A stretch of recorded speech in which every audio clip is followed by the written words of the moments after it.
Yeah, so fresh out of primary school, I mean high school, I started in Bermuda back then because I just come out of high school and went straight into teaching. I did that for 5 years. When I came to Bermuda, I took a break and raised my children. Then 2006,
You gotta bring that greatness back.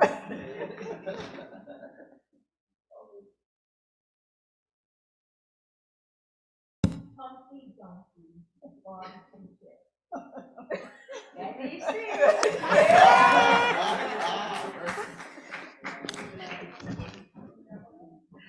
Thank you.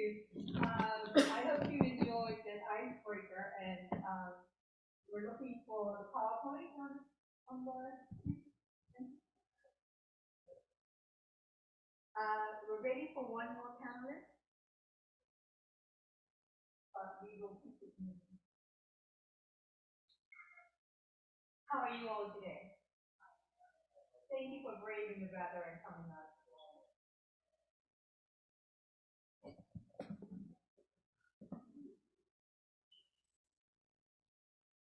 So the title of the series for Family Life is Igniting Family Resilience. Recently, I guess over the last year, I've heard so much about dysfunction. I am sick of it. Don't really want to hear the word dysfunction for a long time to come. And because of the way the word is used, I deliberately chose to look at something positive that families have. Because whether we believe it or not, inherent in everyone is some resilience. Inherent in everyone is just degree of resilience. And so the panel discussion topic, how to have a successful school year. The objective, to raise awareness of our inherent resilience after COVID-19, bounce back academically, and roll forward. Next slide.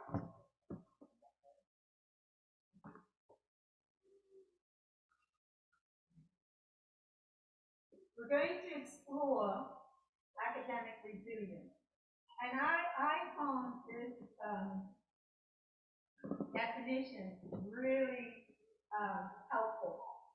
Academic resilience refers to the ability of students or researchers to make the effort to succeed despite adverse circumstances by changing existing behaviors or developing new ones, such as discipline, practice, or planning.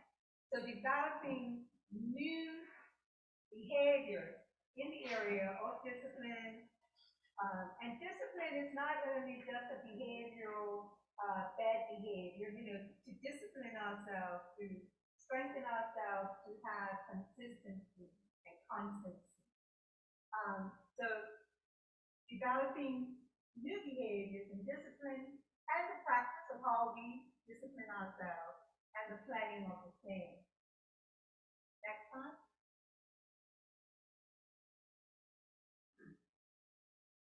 School success, if you can remember one thing about this presentation, it's about how we bounce back and roll forward.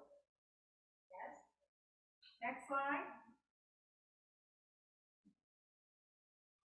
So, when I say bounce back and roll forward, I thought I'd try to find some pictorial symbolism to help us to understand what that might look like. So eagles are a symbol of strength, beauty, courage, power, and resilience. Good known enough to remember when eagles actually came to a point where they were missing.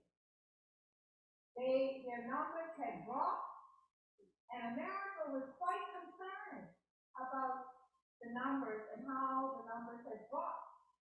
So here to let you know today, they have the numbers are back, and increased, and now they are offering programs in certain areas at different states in the United States. So that's the kind of resiliency in that from the adversity of them being missing, they have come back, they have gone back, and now they are present. Yeah? What do you think about the picture of the plant that's growing out of a wall? Any takers? What do you see?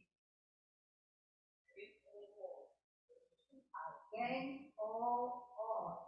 Anybody else? An opportunity. An opportunity. Anybody else?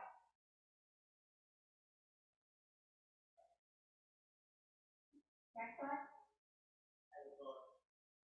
Like David and Goliath. We had a little maybe around wall at our house, and then we looked back a week later, and then bigger and bigger, and then it's quite part of the wall that grew up. Like a really small way. Yes.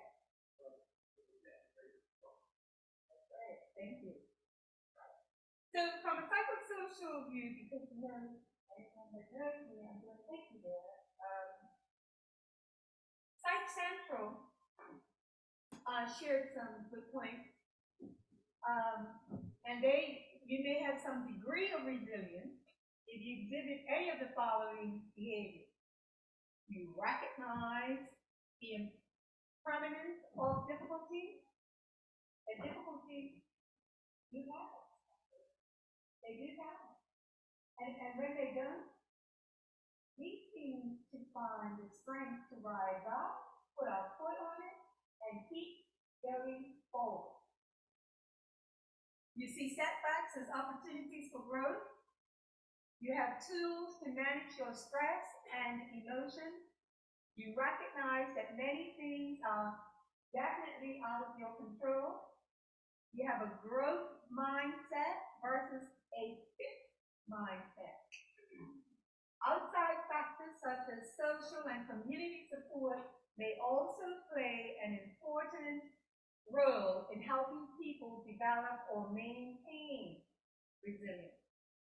A very well mind, I like this site. It actually has a lot of videos, and I like to use the videos to further explain a point to persons that I work with in therapy. And so this is what they have to say, very well mind. Resilience is what gives people the psychological strength to cope with stress and hardship. It is the mental reservoir of strength that people are able to call on in times of need to carry them through without falling apart. Psychologists believe that resilient individuals are better able to handle adversity and rebuild their lives after a struggle. A lot of information, but it's prepping you for what's coming next. Next slide. Stress. Next slide.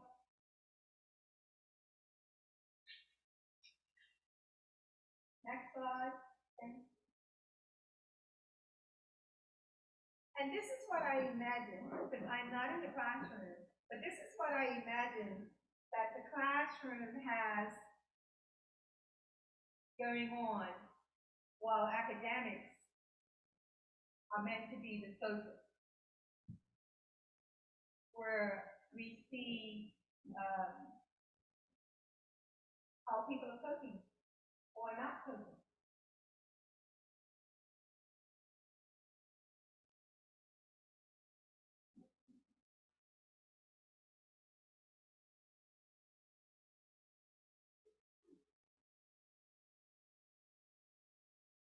The goal today is this. We want the resilience to bounce through. We want everyone to have an opportunity in their academic life to meet as many graduations successfully as their heart desires. Thank you. Now we'll go to the class panel.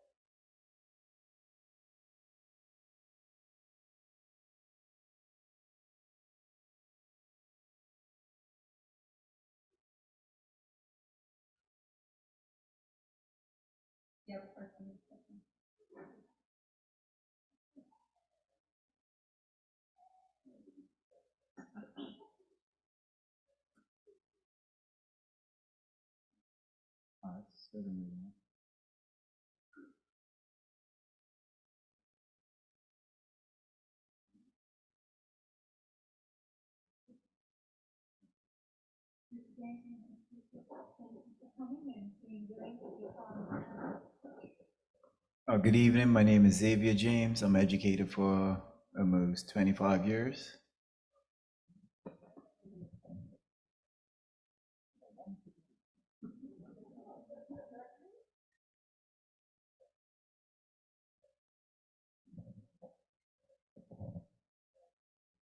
Thank you.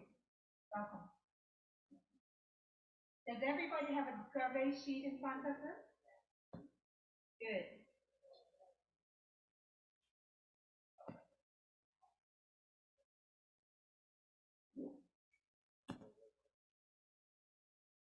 So I will facilitate some questions. I am not a moderator. I will facilitate some questions. And I hope that we will do that. There we go. Oh, we're also good stuff. Okay, so the first question.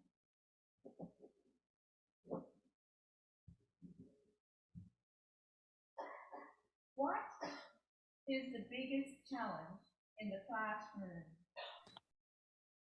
today, in your opinion?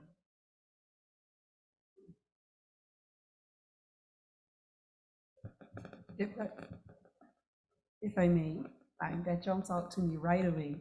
The biggest challenge in the classroom these days is behavioral issues. I've always been told that if you can follow instructions, then you can learn. You can listen, you can learn. So I find that that's the biggest challenge, just reeling in the behavior of the children. I teach 9 and 10-year-olds. And yeah, that's my biggest challenge. Next panelist. I would like all of you to answer this question. Thank you. I would agree with that, and I would also add the myriad of, I would say, learning, the divide. So you could have in one class someone who's on grade, a few who are below grade, few above grade, and one teacher trying to meet all those needs. For me, I would say it's focus, because sometimes it's because they're bombarded with all the electronic devices and social media and all of the above. It's hard to get them to settle and focus to do their work.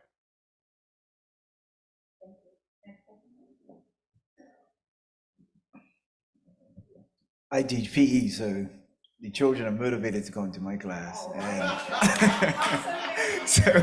so when I have problems, not really problems, I mean, they show up, they're ready to go. I teach primary school, and, you know, whatever I say, they're just happy to do. So I really didn't have problems. Ms. James, thank you for sharing that.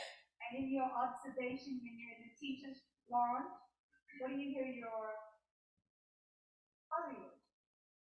I don't associate in the teacher's lounge. I like to,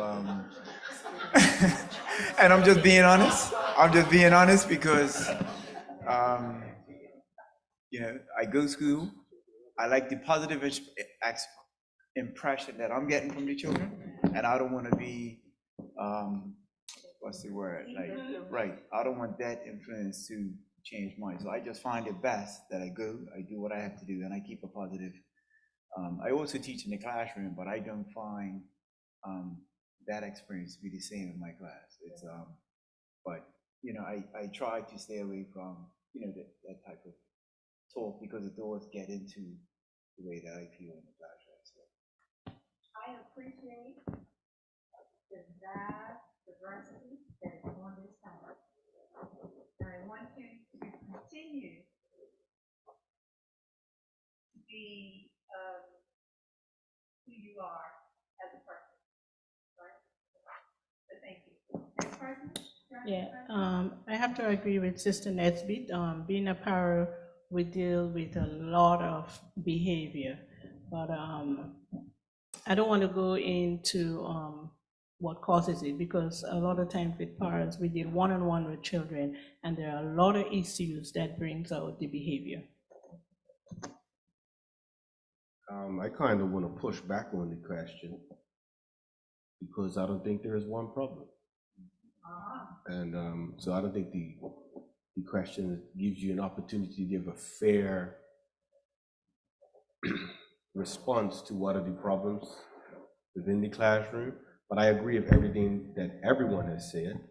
I would add that there's a lack of student engagement and maybe a lack of, as much as teachers sympathize and empathize with student conditions, we need more love from our educators as well, and how to love. Because I think there is a lot of love. I don't want you to think I'm up here saying teachers don't love, because I see it, but it's how to love. Okay, thank you. I welcome the pushback as well. I will connect mine to the slides that you hit. For me, I think a major struggle right now is the gap years that we have because of lockdown. And so many students have moved up in the grade, but they're not actually on that academic level. And so it results in behavior issues and stuff like that because they're not on the academic par where they should be. And so they start to struggle in different areas. They're like, throw their hands up, forget it. Because we've had that year, they missed a lot of education. And so they might be in grade 9, but academically, emotionally, mentally, they're probably still in grade 7 or 8. Thank you. Go ahead. To that point, I even think more so to what Pastor Keynes is saying, I think there's an even greater lack of socialization skills our children are lacking as a result of the last 2 years. If you can imagine, they spent a lot of time in class on a camera, and when they weren't on camera, they spent a lot of time. We're already in a very high-tech society, so then you add lockdowns in which now they're forced to remain online all the time. They don't come to the table for dinner. We don't talk to our children the way we used to prior to the pandemic. So the pandemic amplified that, and so now that they're coming back to school now, they're more introverted than ever before. They don't know how to communicate face to face like just before the pandemic. So we have a lot of socialization is a huge issue in my opinion. Thank you. Point taken. Are you ready for the next question? So what is one way we can make a substantial difference in a student's school success?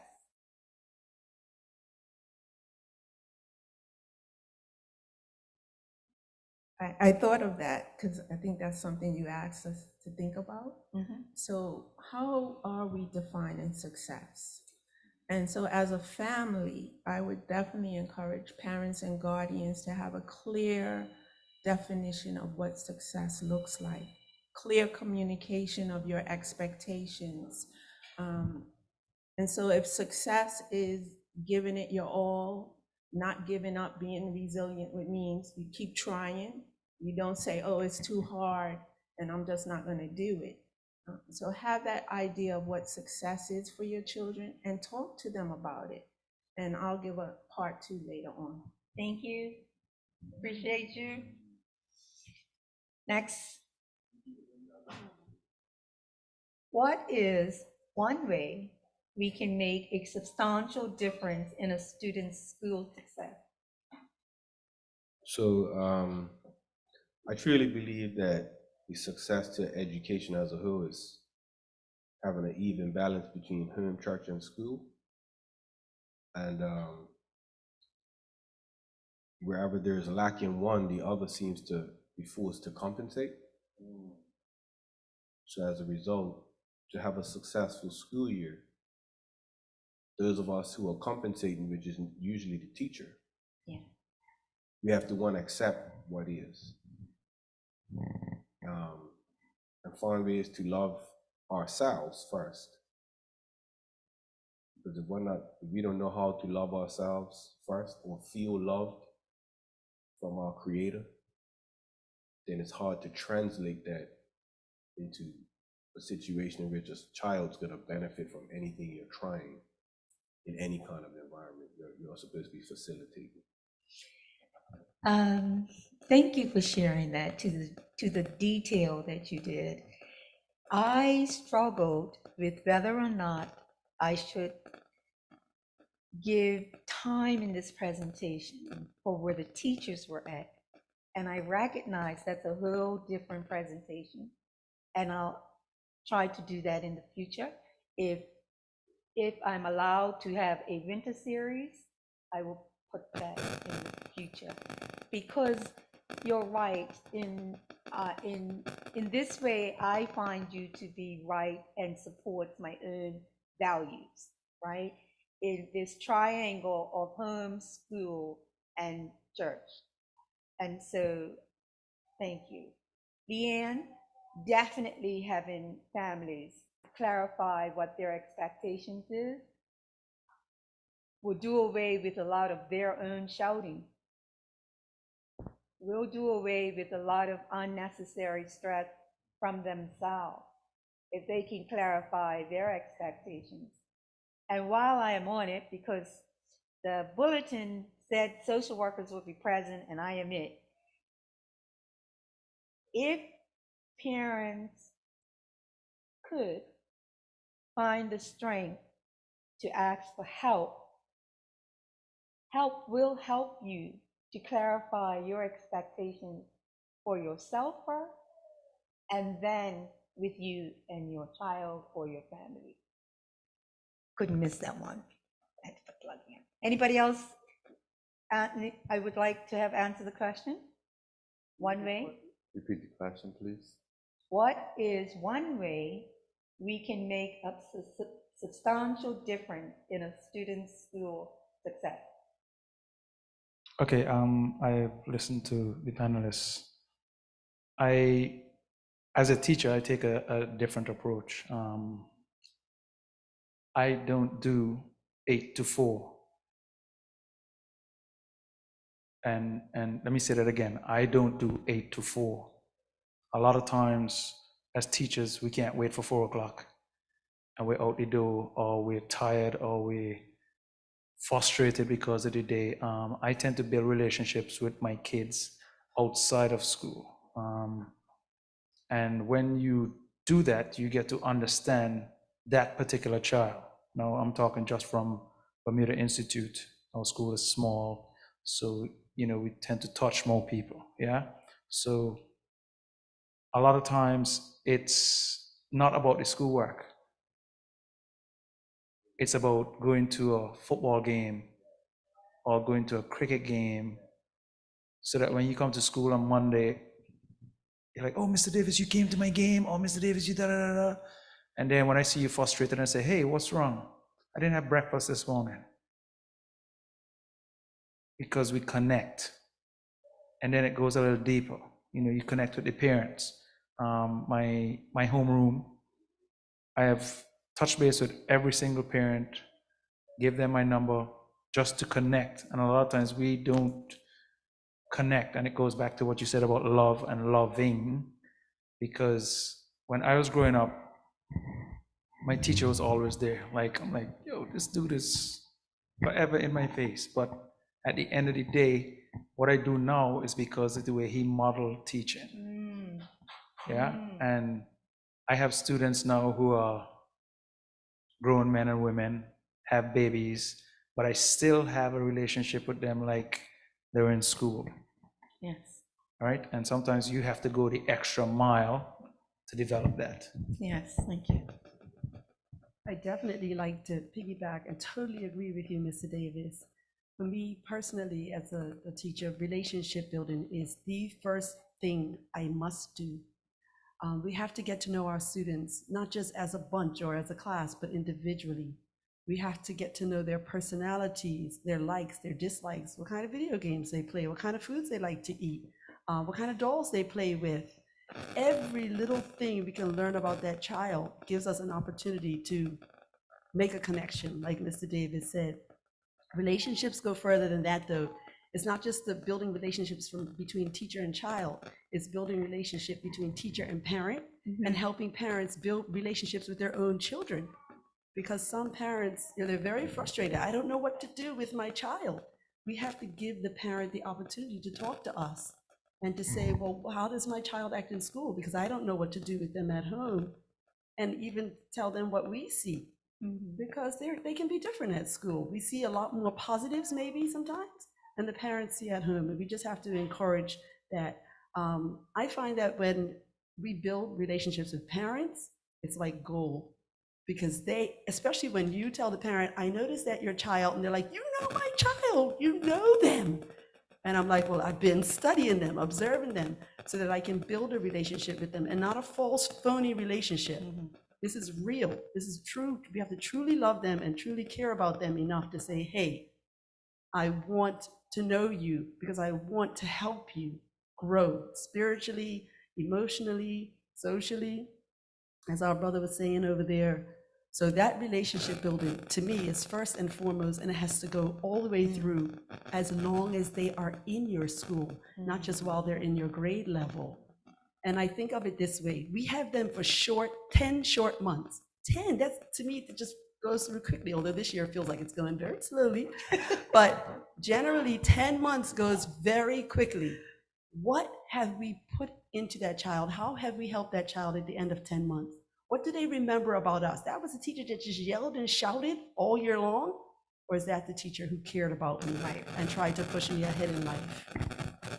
And I just wanted to add to both of that for relationships. So you think of a bank account, you put in deposits, so that's building the relationship. So when it's time to withdraw, when you want something from a student or a parent that may be a little difficult, they will remember all the deposits that you've put in. Yeah. I just want to add to that. Totally agree with the relationship between the child and the parent as well. I mean, a lot of times, sometimes parents don't know, but educators, they're deep in their pocket all the time. They're deep in the pocket all the time. We treat these children as our own. We sometimes provide lunch for them when they don't have. They come, they say they don't have breakfast. We find ways of sometimes giving them the breakfast. And I want to say, just giving a listening ear, A lot of times they just want to talk. Working with students, sometimes you cannot get the lesson, you cannot start off. They just want you to listen to the story. And so you just have to listen and get everything out. They just want to talk a lot of times, just a listening ear. Yeah. One of the highlights on the screen is emotional awareness, and you all have captured that, how important that is. And you've also captured, some of you, many of you, the social support, the importance of social support. So does anybody else want to speak to this question? Just listening to these guys brought to mind what I thought was the greatest thing that allowed me to be successful was relationships. You know, you could play in the worst lesson, go into class, and they're talking and they're discussing, you know, because they're into your class because of what the character brings to the room. You could play in the best lesson, and it doesn't really come off as good. And you're like, well, where did it go wrong? But because the relationships are strong, the level of respect will remain. They're not throwing paper, you know what I mean? And then it can become a good lesson. And fortunately, you know, I always felt like when I first became an educator, for me, it was like nation building in my mind while I was a teacher within my, Black community. That's how I envisioned it, not necessarily for independence sake, but like just the nation of my people. But then when I became a Christian, I was like, man, this is like, kingdom building, you know what I mean? So, and I took it serious, and my students saw that, and they saw a change in me and my behaviors. Like, I wasn't the worst guy before, but they could see a shift. I didn't drink beers at the football game no more and stuff like that. So then they asked me questions about sex before marriage. There was a real question. So fortunately, because of these relationships, some of these students are now my friends, like real, Yes. And let me say this, they're my friends, but I'm not friendly. You know what I'm saying? So I just want to be clear about what I'm saying. So now they will call me.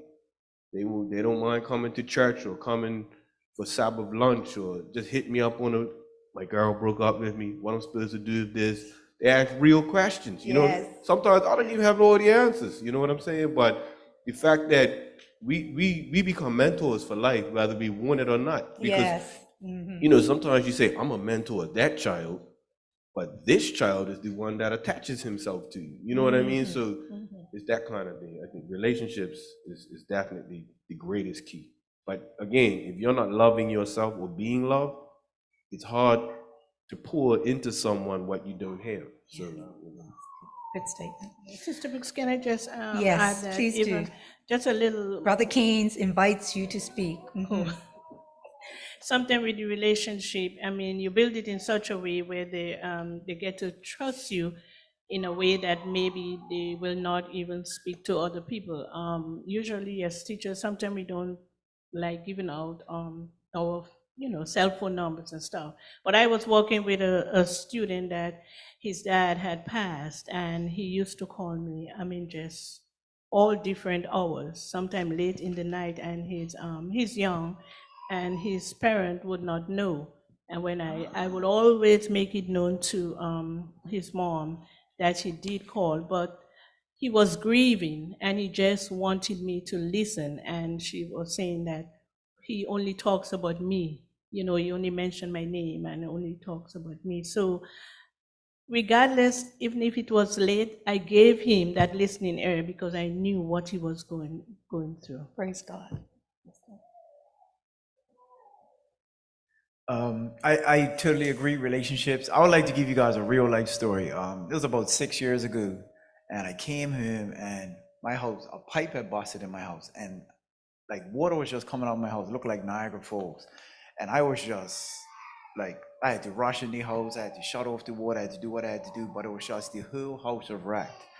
And I decided to take 5. I went down to the gas station. I saw one of my students. And it's like, James, you're looking rough. Yeah, I'm looking rough. I went in the house, and, I had to do what I had to do to sort out the house. And I said, yeah, man, my house just flooded. And, it's a total mess. I don't know what I'm going to do. He said, James, I got you. I said, all right, cool. By the time I left the gas station, I ran out my house like 4 minutes. It was like about 10 students of my former students this guy had called. I was sitting at my house, so my James, what do we have to do? And literally, they took the charge. They went through my house. They took up the floor. They took out my furniture. They wet dried everything. And over the period of I think it was a weekend, my whole house had brand new flooring, had, everything was just put back together by these former students who, and that's like how building relationships, not that I was asking for it, but it comes back to you on the other side. So when you look at success, to me, it's like, like everybody here said, it's like 10 years, 12 years, 14 years down the road where they're still coming back to you and they're asking you questions. Like, to me, it's like, that's where the success is. And then I also teach PE, so I want to talk about academic success. So I think in PE class, you look at success as, okay, can you create the next Tiger Woods or Venus Williams or Serena Williams or Usain Bolt? But what I found is that in PE for me is I teach 10 to 12 different athletic units over the period of the year. And success to me is creating lifestyles or healthy lifestyle, athletic lifestyles that last a lifetime. And so when I look at, a cohort of 10, 12, 14, 18 children that came out of a class, And then I look at them 20 years down the road, like I'm doing field hockey, I'm doing tennis, I'm doing gymnastics. And it's like to know that I had the first impression to not say that you're only football, cricket, and like the rest of the island, but more or less I'm gonna give you field hockey and all these other subjects that you wouldn't necessarily have. And I ask anybody this question: if Tiger Woods was given a tennis racket, would he be great? If Michael Jordan was given a golf club, would he be great? If Venus and Serena Williams were thrown into the swimming pool, would they be great?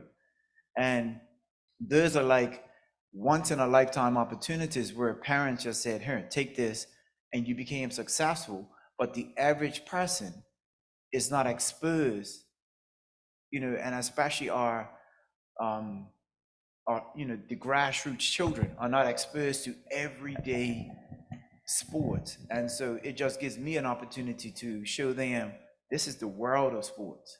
And that foot eye, hand eye, all your coordinations, you can blossom in different areas. So that, to me, that's an academic success that I like to speak to. That's right. We do need the balance, don't we? The physical does support the mental, and vice versa. Yes.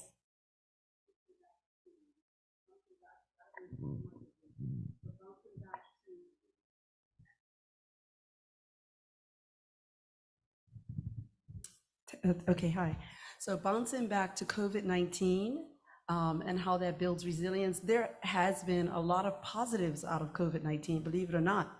Kids have learned how to cook because their parents are just not there at that time of day, so they have to whip up an egg or rice or whatever.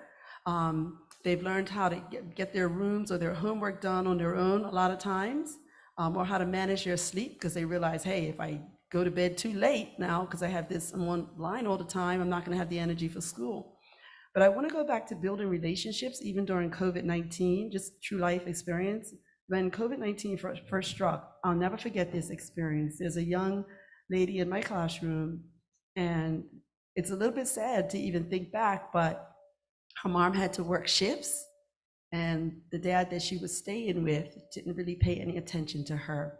She would literally just WhatsApp me and say, Mrs. Nisbet, how you doing? I'm fine. You doing your schoolwork? I got up late today. I decided to paint my nails. So she was kind of just goofing off. She had no one to keep her accountable for her schoolwork. But through that, we had a lot of conversation about life and things. Well, so while I'm guiding her to do her schoolwork, I'm also talking about what's going on. And of course, I have nothing that is detrimental, nothing I had to report to child services, but she just needed to get all this stuff off of her chest. This is how I feel about my relationship with my dad. This is how I feel when my mom's not home. I feel this way. And I was like, wow, like this is so much burden on such a young child. Remember, 9, 10-year-old children.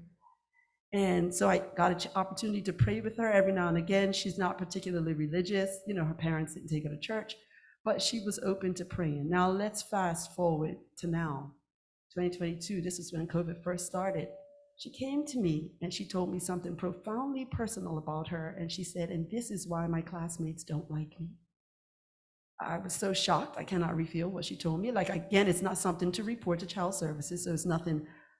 But I was so shocked that, what could I do? The fact that she told me and she knows my faith standing showed me a lot. And I'm thinking that time that I spent with her during COVID-19 made her feel comfortable enough to talk to me when she was so many years older and now having to make some difficult choices in her life. And I'm praying for her. And I'm asking you to keep me in prayer because I have to minister to her. I realize I must minister to her. I believe that God put her in my path 3 years later for a reason now again.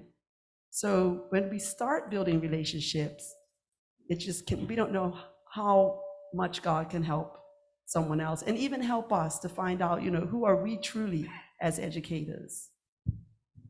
Thank you. Just want to comment your statement and Cynthia's statement and James's statement. The ability to solve problems came through when you were all talking. Your students have the ability, calling you at night is solving a problem. telling you deep, dark secrets is solving a problem. Coming to your house and rescuing your problem, they were able to solve the problem. So that I'm using this and left this on the screen so that I can take us to understand that resilience is happening. However, we don't have enough conversation to showcase it. Right? That's why I'm tired of hearing the word dysfunction. Right here. That's why I'm tired of hearing the word dysfunction. Because that's not all it is. And the way people talk about it is that that's all it is. But it's not. It's a very small part of this big thing of life, resilience. Okay, so Keynes, did you want to keep? They did do an excellent job. I agree, Keynes. You and I agree on that. So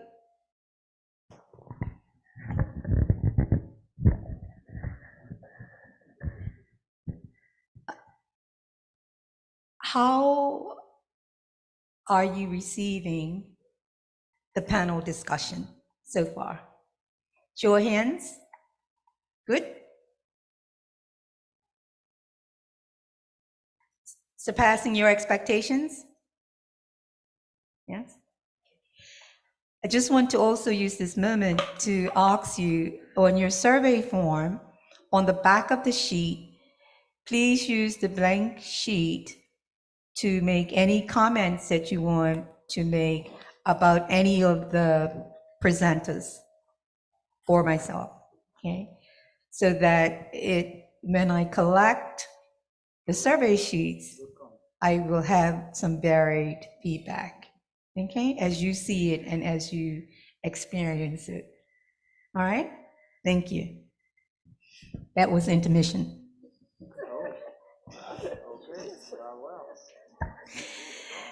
All right. What are the most critical changes that must is a strong word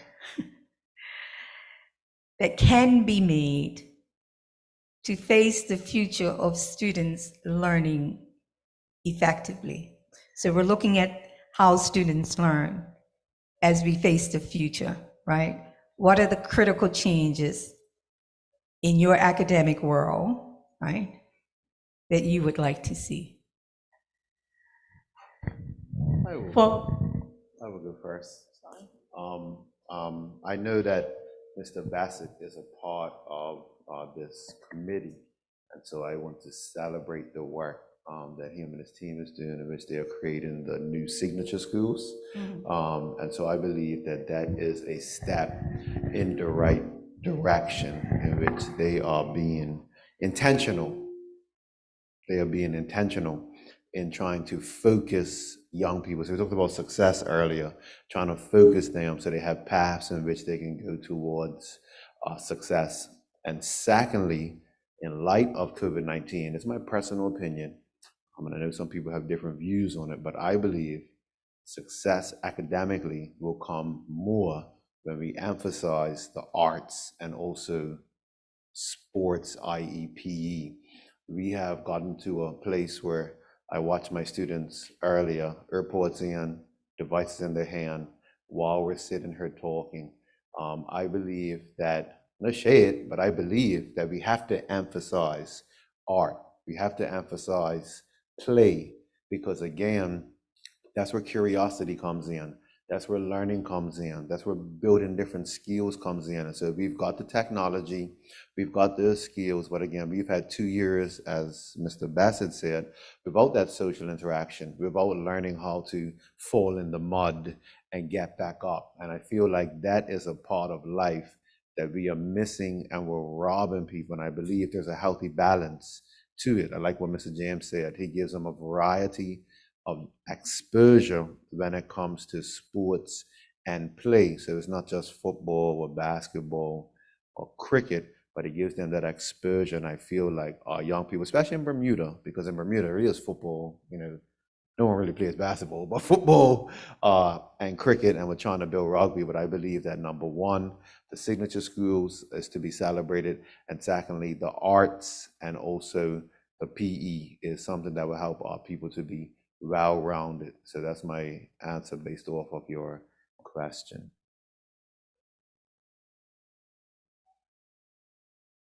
Exactly what I was going to say, Keynes. No, but just working with children who are academically challenged, yes, they need that broad range of other options. Like they might be a good mechanic, they might be a good electrician and stuff like that. You know, I work in a functional skills class, and yes, the children are academically challenged, but you cannot limit them. They can come out to be great mechanics. As I say, they need that option, and the signature school, yes, maybe will provide it, but I think it needs to start even before the signature school. I just believe, I mean, in primary school, I believe it needs to start at a lower level, yeah, than high school.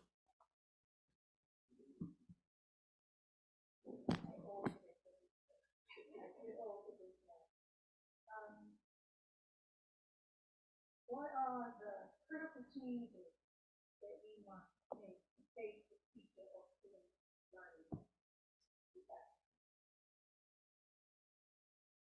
Critical changes that we must make to take the teacher or student learning. Yellow. Okay. I'd like to answer that question. And last year, I approached my principal and I asked, I said,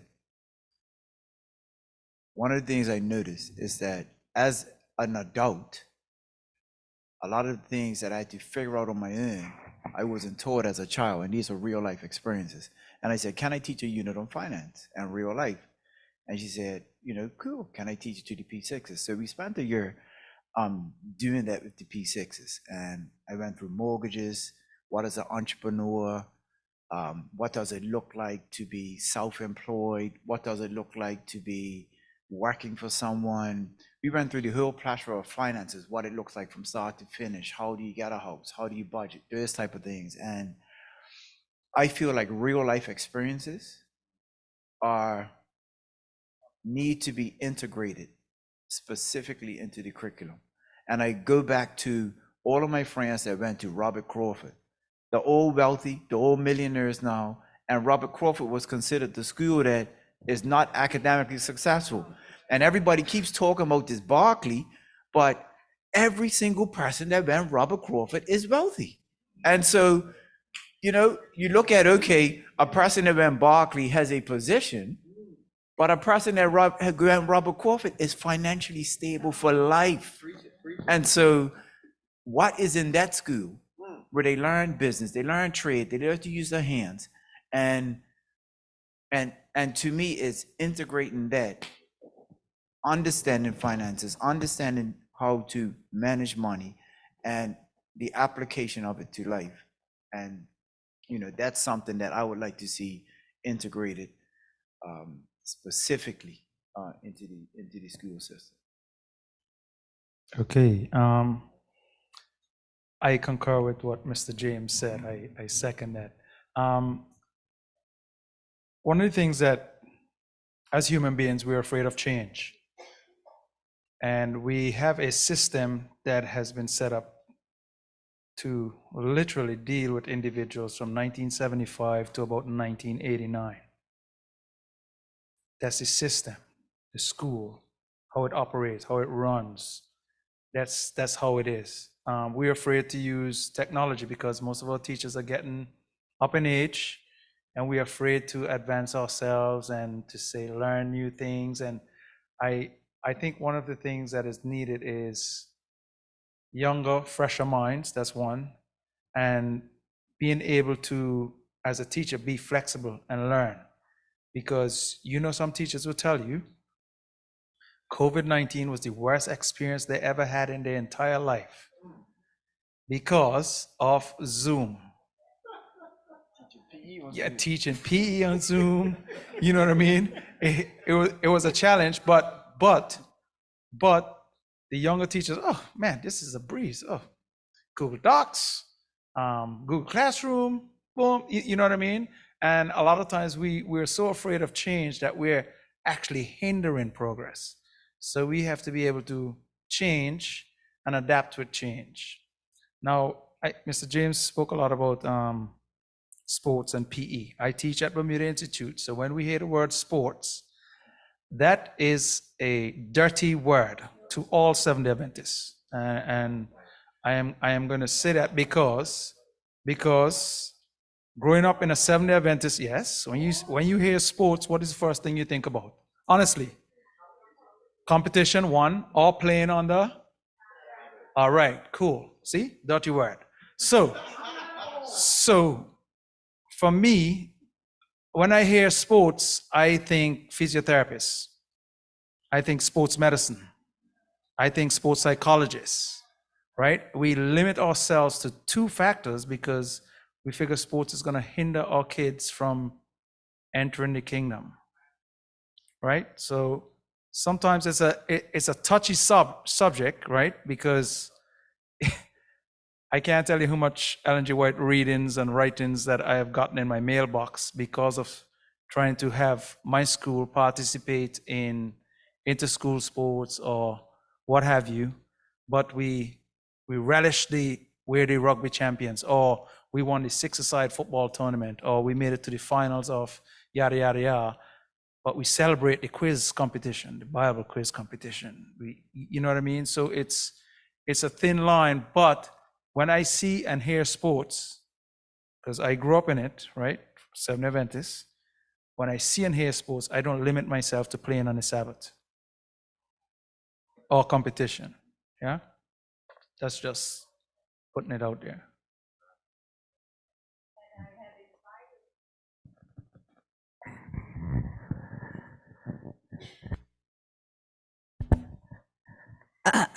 I have invited the panelists to be honest and forthright. Thank you. I'd just like to answer to something and totally just say thank you for mentioning about teaching students real life skills. They don't stay children forever. They need to learn how to live in the bigger real world when they become young adults, full adults, and elderly. So I appreciate what you said about teaching them life skills that they can use later. And so one of the life skills that I think that students can benefit from being taught in the classroom is teamwork. How to work with others, how to communicate with others, how to work out your differences between others without using your fists and your naughty words, so to speak. How to just not always try to get revenge or get the last word or pay back 3 days later or something like that. And so those social skills, expressing your feelings with other people, talking about it, also, what's the word? Accepting your wrong in the situation and admitting to it is very important, and it's so healing. Unfortunately, I find that in many of our schools, also students are divided when it comes to academics in a different way than what you would think. The kids who strive and push to do really well, sometimes they're put down. Oh, you think you're smart. You think you're better than us. We need to reverse that thought process, and we're all just as good as each other, and come on, let's get together, let's learn from each other's strengths, and then move forward. That mentality about you're trying to be better or you're trying to be like some other culture needs to stop.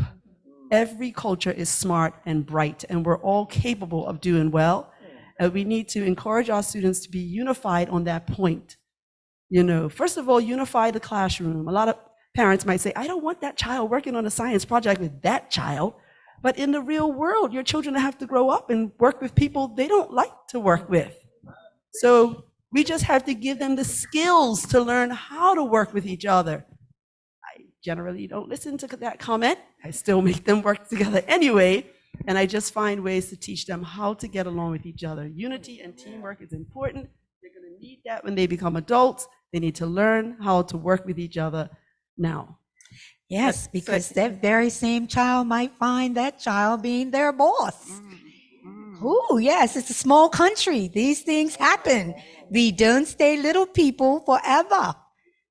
You know that Nisbet is speaking my life, because my career has been about the other skills, right? Those soft skills.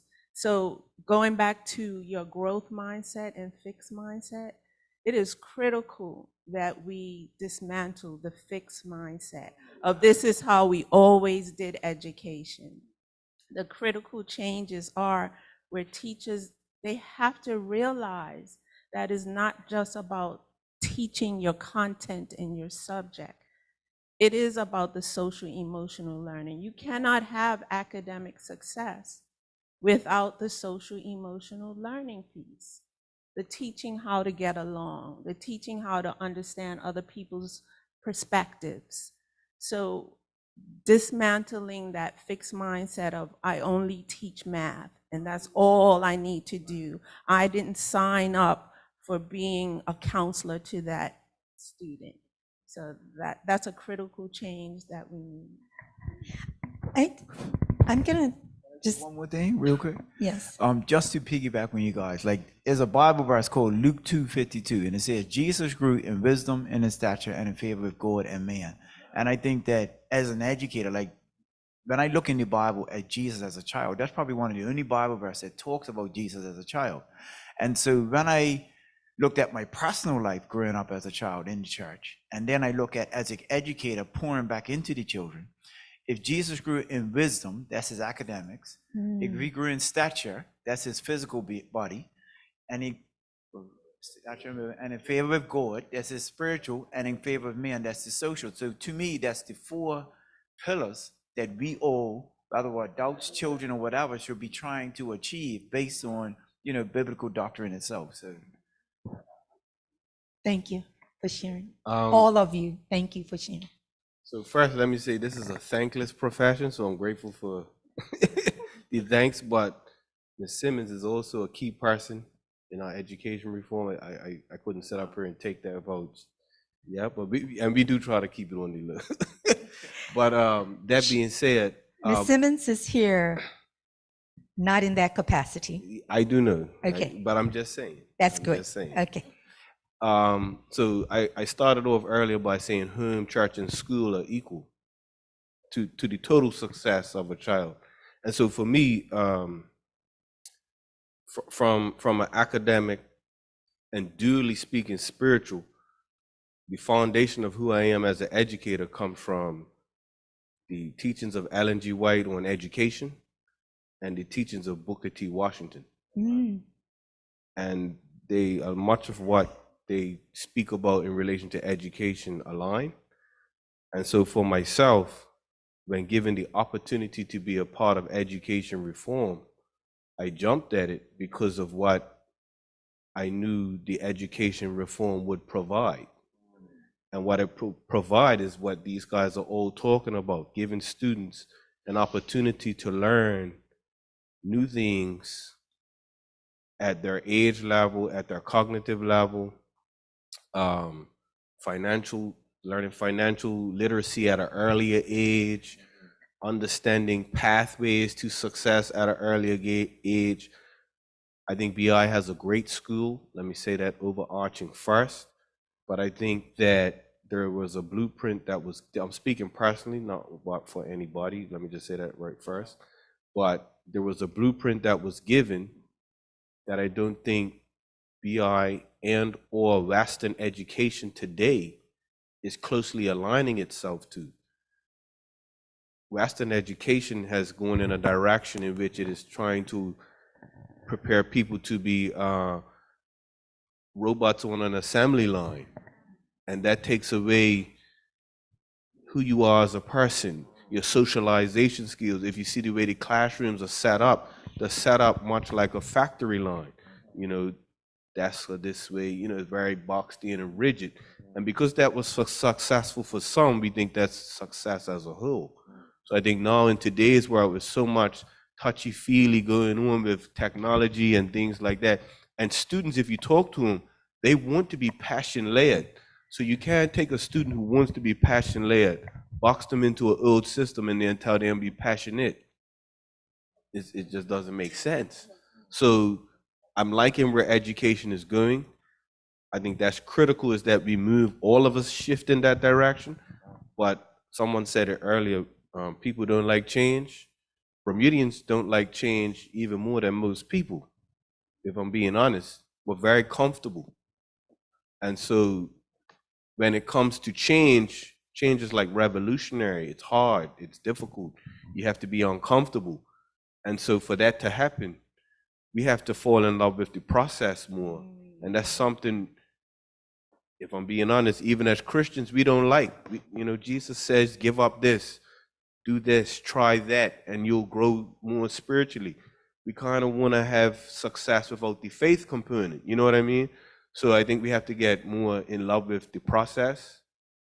Your greatest athletes are always going to tell you they won championships, but it was the process getting there that they remember the most. The teamwork, the hard work, the things that, hurt them at 5 a.m. in the morning when they had to get up to work out, the sweat, the tears, you know what I'm saying? So I think if we really want what we say we want, we have to fall in love with the process, which means being comfortable with being uncomfortable with self. We have to stop complaining about what's going on in education. We can't keep talking about the wall, the paint on the wall isn't the right color, it's peeling, and we just all stand here and talk about it. And no one gets a brush, no one gets a scraper, you know what I mean? And then we just keep, and this is what Xavier, Mr. James was talking about. I understand why he won't hang out in the staff room, because people are just talking about the paint peeling all the time. He wants to do something about it. So I think we have to accept the process of doing something about it and really fall in love with that, because if we don't, we're gonna have more of what we had, And students, let me just say this real quick. Students recognize fastest which teachers are just gonna look at the wall all day and complain about it. They want to be loved, and they might even fight it, but they will receive it if it's authentic and consistent. Thank you for sharing that. That control of self spread across a lot as well, of what the things that we have been touching on here. Has everybody had an opportunity to speak to the question? Yeah, okay. So this is the last question, and then we're going to move towards the audience.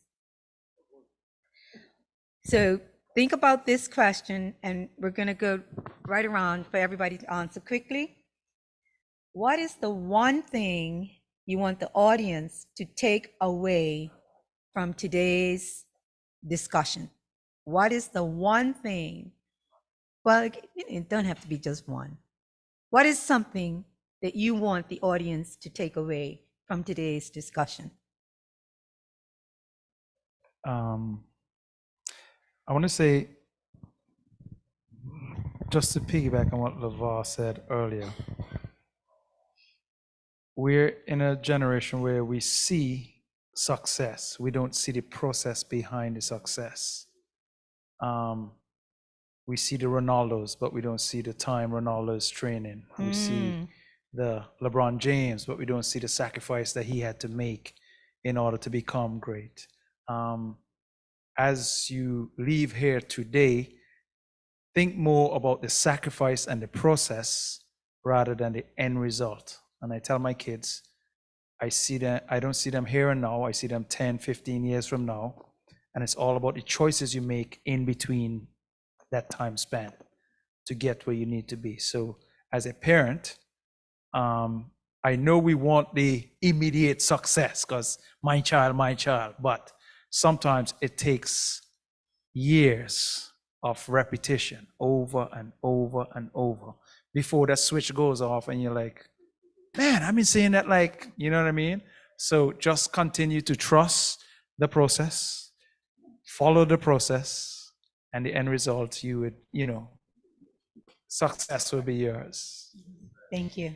I just want to say that parents work with the educators. We are not against you. We have to work together. Educators made They make a lot of sacrifices, sleepless nights, trying to think about ways they can help your child, how they can modify, whatever resources. Sometimes they have to go through red tapes to get stuff just for your child or your children. So we just need the support, and we need for you to work with us, not against us. We love your children. I want you to speak to the students in the room as well, not just the parents. You have an observation you want to make? Because there are students in the room. Well, What you want them to take away out of your discussion today as well? they're gone. Oh, they're gone? Yeah, Okay, I missed the fact that they're gone. Pretty Sorry. much the same. That we love you. A lot of times, with me and my child, I will try to tell them the importance of education and why the parents is sending them, and do not waste their time, and going out there in the real world and stuff. So it's to just make use of the time. Do your homework, such and such. Just encourage them. A lot of times they want to feel valued. They want to feel Yes. love. So it's just encouraging them, motivating them. The children that I work with, and there are a lot of educators right here, especially as a para. You hire a para because that child cannot meet the academic level, so you need the para to give them that one-on-one to break it down and such and such. And a lot of times they feel they are not worthy. They know they are falling behind. You have to motivate them, encourage them. The processing might be longer, but they can get there. So you just need to just push them, give them that Yes. extra push. Thank you. So, I went down a rabbit hole as I was preparing for this. I have a whole list of things here. I guess I want to read this piece right here, which always stands out to me because, I heard, the students are going to come back and they're going to be traumatized, and I'm like, if you adults would just get it together. But anyway, okay. So for parents, in essence, parents, guardians, mindsets, and behaviors have to be in alignment with what is known to foster resiliency. Young people take in everything. They watch how the adults in their lives react. They listen to the words being said, and they see when the actions don't match the words. So those are things. So things like do as I say, not as I do is not helpful. That's one of those not even healthy. So when feelings are hurt, when you feel disappointment, when people don't follow through on what they told you, when severe harm is done, how do you as the adult react? Because your children are watching you. Is your language full of despair? I give up, this is too hard, I won't be able to get through this. Or is your language and your actions full of hope? Do you say or show that you will concentrate on what you can control? Do you ask for help when you need it? As a parent, I will ask for help in a minute. And do you dismiss the notion that things, will not get better? So my go-to scripture for the last couple of years has been Romans 12:12. Be joyful in hope, patient in affliction, and faithful in prayer. So that's for the children, the adults, all of us. Thank you. There is the optimism. Not that it has been lacking, but that was very pointed towards the optimism. Thank you very much for bringing it uncloaked. Thank you. You might think of me as a little bit over spiritual right now, what I'm going to say, but if we look at the world, we're here, we're educators, but we're also Christians from what I'm hearing. If you look at the world the way it's going, our greatest success for our children is not A's and B's in college, not getting multi-billion-dollar jobs. Our greatest success as adults, whether we're parents or teachers, is to draw them to Jesus Christ. Because there's going to come a day when all this stuff is gone. This panel wiped out. This doesn't last for eternity. This is just for time. This is how you do it. This is how you have success in education and life while you're here. Other words, this is how we tarry. Right. The thing is, give them Jesus Christ, pray for them to give their souls to Jesus and stay on track with him. Don't get discouraged if they go off track. Keep giving them those nuggets of your Christian faith. Keep telling them that. Sometimes they just seem like, whoa, they went way out in left field. I was raised as a single, I had a single parent, raised with my mom initially. They're married now, my parents. But initially I was raised as a single child for the longest time. And I lacked self-esteem as a child. When I gave my heart to Jesus, I had the biggest boost of self-esteem, and I started to read the Bible. I don't care what they think about me. Jesus is my rock. He is my help. You want to give your child a self-esteem boost? Introduce them to Jesus. Amen. Like, I feel like no weapons formed against me shall prosper. And then tell your child that as you grow in Christ, as a parent, as a teacher, that's the greatest success. We could give them 10 months to teach them wherever you can about Jesus and their relationship with Christ. That's success to me personally. Amen. Amen. I'm glad my daughter's going from that class to that class eventually. That's what I have to say about that. That's my optimism. But for me, if I could encapsulate it in a true story this year, I've coached football for many years, and if I'm being honest, I started to realize I was looking for an excuse to quit coaching this year because the challenge was a little harder than I anticipated. Because as you guys know, you can come into school all ready or not ready. It doesn't matter. No year is the same as a previous year. Like, you just can't prepare for what you think is going to happen.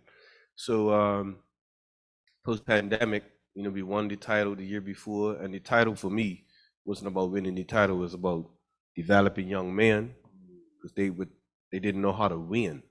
They just didn't understand winning in life. You know what I mean? So we won the title, the pandemic hits, and I have not one child, and this is a situation we have all across. I don't know if it's happening in primary, but we didn't even know who the athletes were. We spent 2 years on lockdown and things like that. At Cedar Bridge, our first assembly this year, we realized 3/4 of the school hadn't been in a school assembly. You know what I mean? Stuff, just simple norms were going. And so the kids are very introverted, and I'm saying, come on, you guys want to play? No one came training. This happened 2-3 times, and this never happens to me to this degree. I'm like, well, maybe it's me. Maybe I'm phasing out of my ability to reach students. You got to question yourself, right? And then I'm realizing, okay, maybe I've got too much going on at work, so I can't coach anymore. You know what I mean? I started to develop excuses. You know what I mean? And then I realized, like, I have to try harder and try to find new ways to try harder, because that's the job, right? So I'm just saying, don't quit. I think that's really what it boils down to. Don't quit. Don't quit on yourself. For students and teachers, don't quit. Don't complain. Israel, they always found themselves in trouble when they could see the problem and talked about it too much.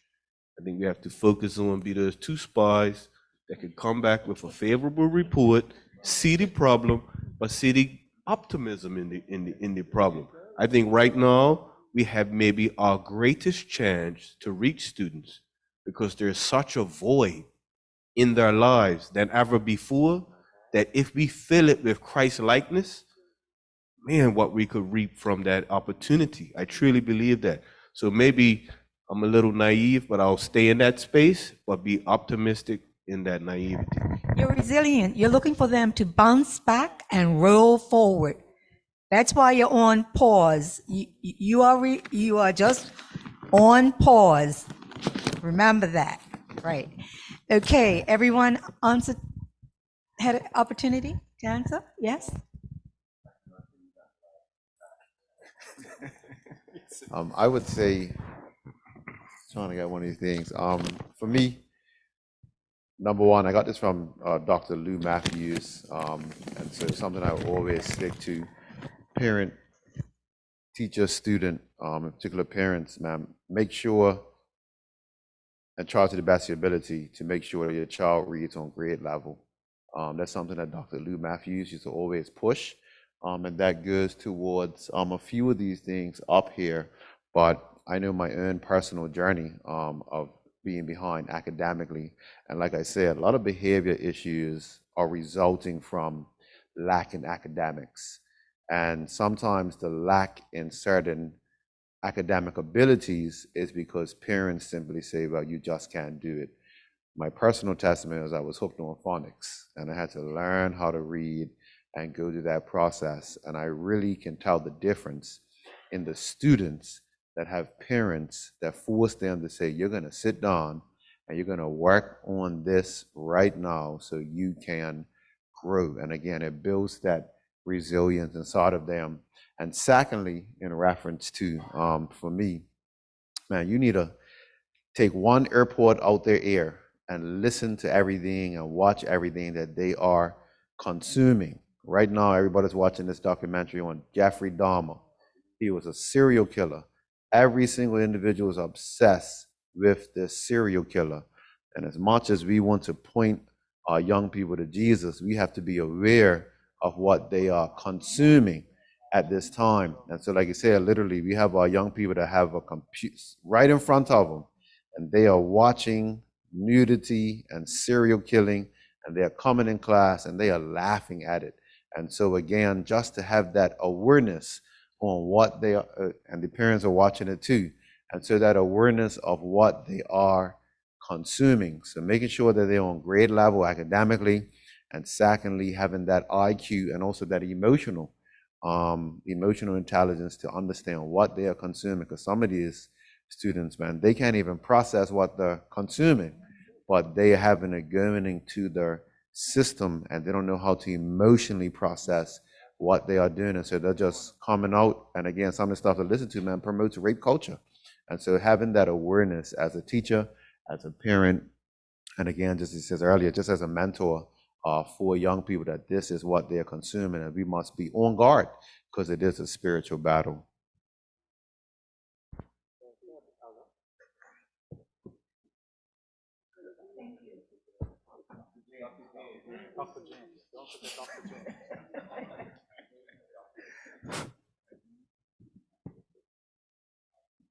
Hello? Okay. It's funny that you talk about that because I remember when I was a child, we used to try to watch Young and the Restless, and we thought that was the, quote unquote, 6 to 7. I used to try to sneak through and watch, Young and the Restless while my mom was watching. That was the show back then, Everybody wanted to be Victor Newman, but to me, if it's something to take for both children and adults, is to celebrate failures and to find humor in failures. I think that's very important. You do something wrong, like, for example, my son comes in, he gets a bad grade on the test. We talk about it. There's a chance for growth because, again, let's talk about study habits. How are you gonna, get over it?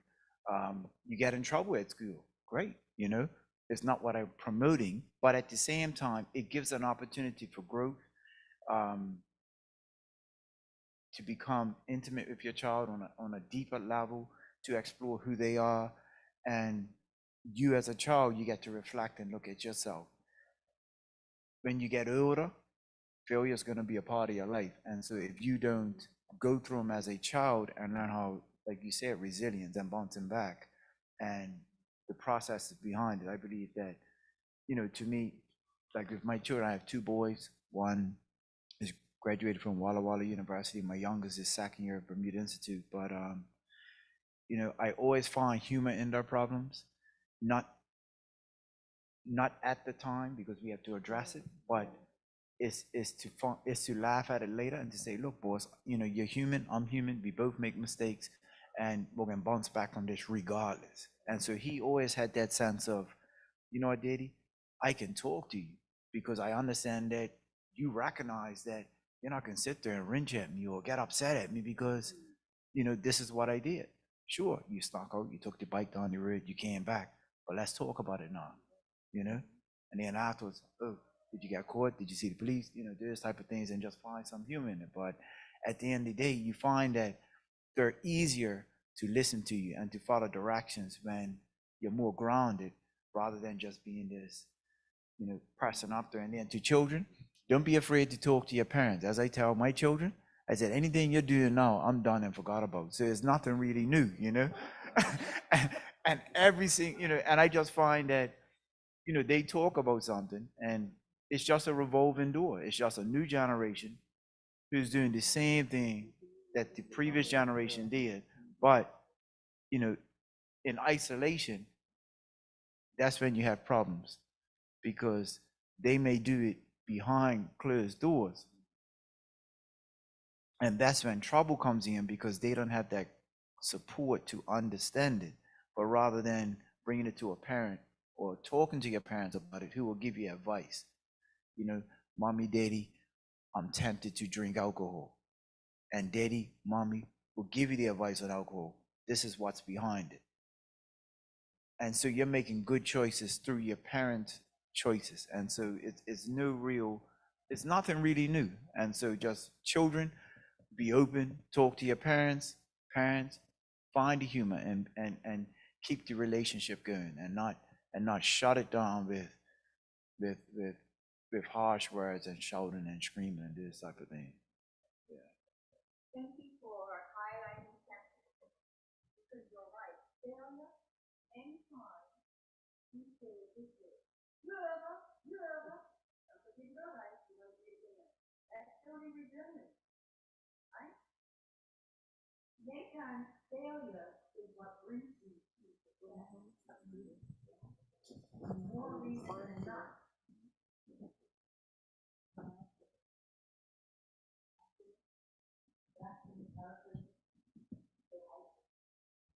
I just can't thank you all enough for being who you are, and how you presented me and yourself today. Bottom of my heart. Thank you.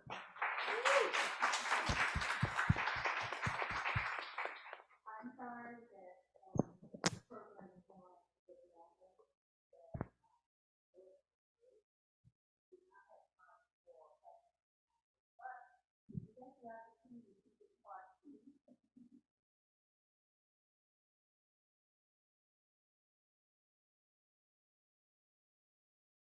Question and answer. Somebody has a question. Sister Simmons, got a question?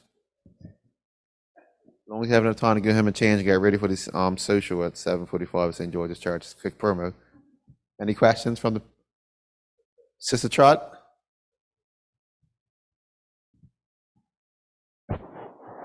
You can have mine. Mr. Bassett could use. Good evening.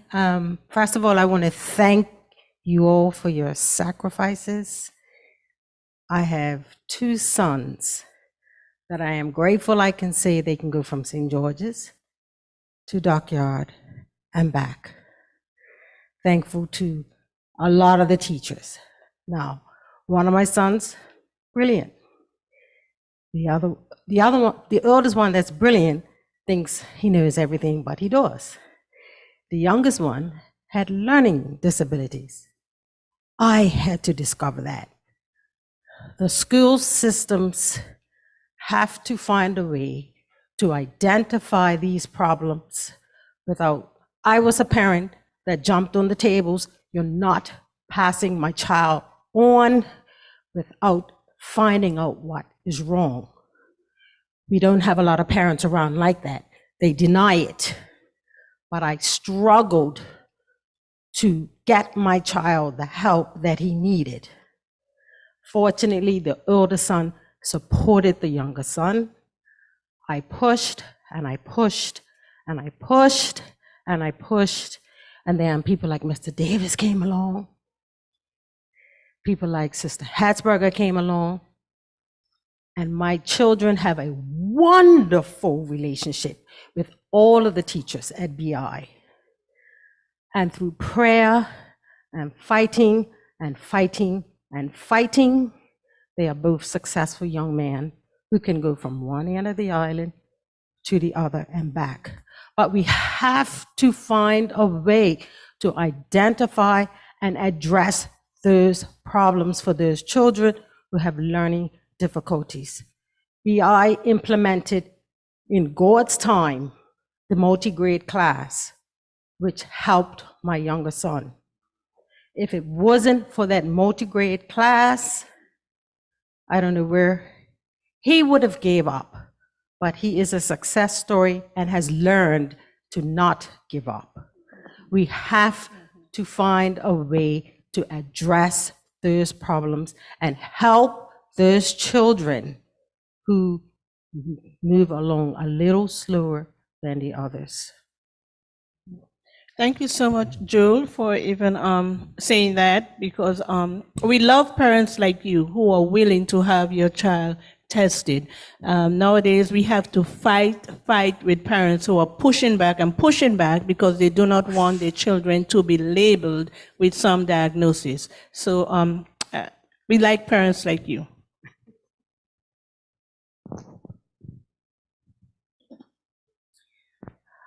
I did a workshop a few days ago, and it just said that good health comes when you have good mental health.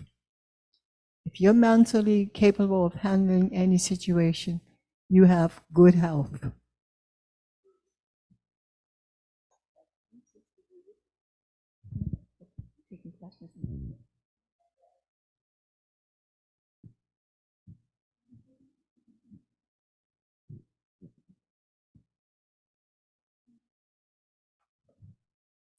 Good evening, everyone. As an educator, even though I'm retired, I'm still an educator. And I would just like to say thank you to all the educators who are sitting on the panel. Sometimes listening to the news, listening to people talk about education, you think, what in the world is happening in Bermuda to education? But I am so happy that we have educators like you all that are sitting there. And I think we need to applaud you for the work that you are doing at Bermuda Institute, at the public schools, because it is so important that education, and you hear so much negativeness about education, and you all have presented a positive side of education. And I know there are more educators like you, and I just hope that that trickle-down effect happens with our educators, and that they would be more responsible in the classroom, out of the classroom, because it's not always just in the classroom, but out of the classroom with your students, and that they will grow to know that they have role models. They have role models who are with them every day in the classroom and sometimes out of the classroom. So thank you very much again for the comments that you have made. They have been encouraging to me. And I kind of keep up with education. I have no choice sometimes because I get the phone calls. But at the end of it, your students, what you receive from them as they become adults is just excellent. I can walk through that airport in Bermuda and they say, come out of the line, Miss Woods.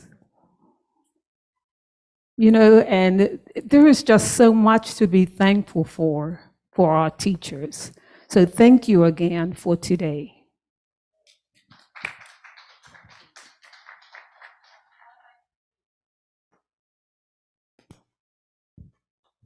I was not on my way here this afternoon. My son called and he sounded like in a panic. It's better hurry up and get on Crow, which is where my mother's family is from. Calvin Smith, et cetera, et cetera. And I've done summer school since I was like 6. I didn't get really paid. And earlier this year, Dr. Barton Butterfield, he's a skilled doctor in town. He drove towards me like he was going to kill me. And I said to myself, what is wrong with him, before I even recognized him? And I found out from him, and I taught him summer school at my house on Engle Street. He was real bright, but it didn't look like it first. And then when he went away and came back and we kept sharing, I was excited by him, by his brother, by the effort of his parents. So I'm just saying, don't give up on anybody. Please don't. I had to get used to living to the principal of Northlands Elementary School over my fence. I didn't know they'd place you so close to somebody like that. And then I'm saying, is she going to run up Northlands and tell something that wasn't that good? But Ms. Henson was special. And I know people put effort into what they do, but they may not always show it. So you folk who are here, you started something. Do not give up. I have done my years and I enjoyed it. I did summers. I swim pretty regularly. And now I just walk around the property up in Southampton, and I go this way on this property and this way on this property, and I get a stretch of all my muscles and my mind. Sometimes I'm by myself and I pray for my safety, because you never can tell. So I'm saying, sis, are you from Princess Street? Yeah, I thought it was you. You used to be one of my neighbors when she was a little girl. Yeah. And I said, that's got to be her, Cynthia and the rest. And I'm saying, don't give up. Once you step out and start, you will wake up somebody to do the right thing. Some of us don't ask questions because we're just scared. We're wondering, what if? Don't worry about the what ifs. You know how to do it. And I'm saying, don't give up. Bermuda needs us. I was just sitting here saying, this is the first meeting of this nature I have experienced in probably 10 to 15 years. And I haven't gone anywhere. I'm still here. You see what I'm saying? So I got a chance to talk to the workmen on my road. And when they're changing the signs and so on, I say something. I'm not mad, you know what I mean? But I'm saying keep it up in the church too. We need you. We need you. And I believe from today on, somebody's going to hear about this meeting and it's going to prosper. It's going to prosper. I walked out of Northlands one day because a boy came to me in my room, P5, and accused me of doing something and throwing his pants up out the window. And I'm like, what? I was busy working. You at Northlands too, right? But I had to go outside and look. And I'm saying, I could take it. I could take looking, even if I didn't throw his. But I did a wrong thing, and this is what you're working against. I walked all the way from Northlands on Berkeley Road to Engle Street to complain to my mama. I couldn't wait till 3:30. And I learned my lesson. Some things you keep to yourself. Some things you deal with. And in due course, you come out a winner. So you don't know how you're affecting everybody yet. Okay? You might just be sick and tired of being sick and tired. But stick to it, folks. I'm not 80 yet, I'm close. But stick to it. You see, because the kinds of values you set come into your AY socials, your church picnics, and you don't know the end of how you're going to affect someone's life. Some of us are here today because of somebody else. And my P4 teacher owns property down by the aquarium. And she picked up her phone the other day. I didn't even go to call her. And she lives across the bridge. And she said, Carol, she taught me at P4. She says, Carol, anytime you want to talk to me, just call. And that's Gwyneth Lightbourne. So I'm saying you never know who are out there. God has his people out there. I don't know where exactly, but they're there for us. Hang in, hang in, hang in, hang in. Thank you very much.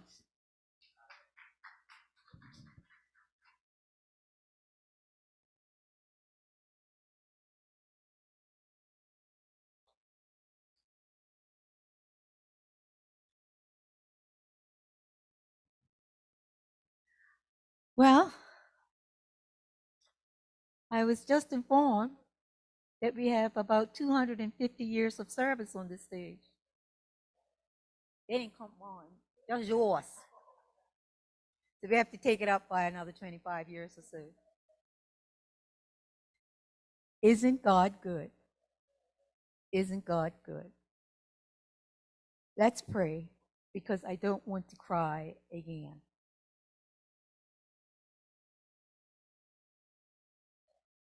Merciful and kind and loving Father, you have seen the presentation and you have seen the sentiments of each heart that has shared their thoughts, their beliefs, and their experiences as panelists.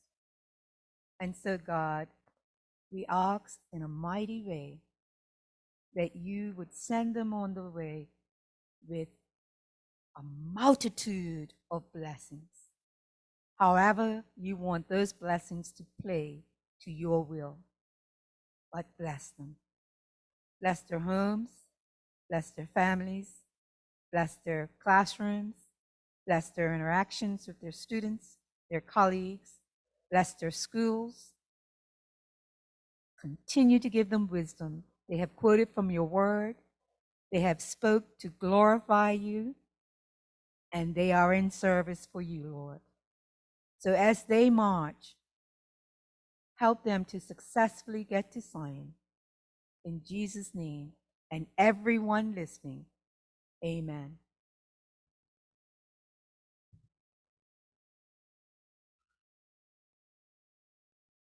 Thank you very much for coming.